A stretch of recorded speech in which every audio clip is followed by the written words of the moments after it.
Usiogope kuposti kazi zako. Najua sometimes unaweza ukaposti critics zitakuwa ni nyingi, kwamba bana ungetakiwa kufanya hivi, hiyo picha ingetakiwa ikae hivi, hiyo content mbona imekaa ovyo, mbona like unahangaika sana, unatupigia kelele na nini. Obvious comments za design hiyo lazima zitakuwepo, ni nyingi sana, na trolls ni wengi. Na ukiona like unafanya kitu comments za design hiyo zinakuwa zipo nyingi, ujue kwamba unafanya kitu ambacho kina make sense na kina make impact, kwa sababu kama kingekuwa hakimati, watu wasinge spend time kuangalia content yako na kuweza kukucritic.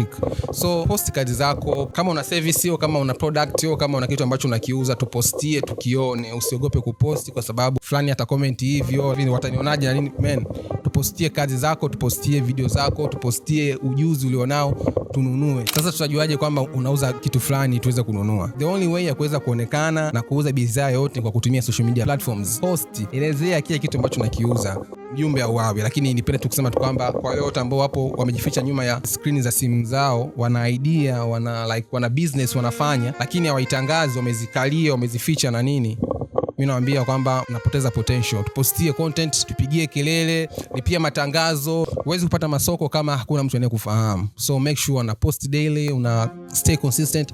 Mitandao ya kijamii sasa hivi iko very very free. So ni wewe mwenyewe kuchukua nafasi ya kuweza kutuonyesha ujuzi ya vitu unavyovifanya. Kama itatokea kuna mtu atahitaji service unayoifanya, ataweza kukubook, DM zipo, atakucheki. Sasa nitaka tuje post content kukumotivate. Usiogope kuposti kile ambacho uko nacho, ujuzi, talent, service, business ambayo uko nayo. Postie tuweze kununua. Stay creative guys.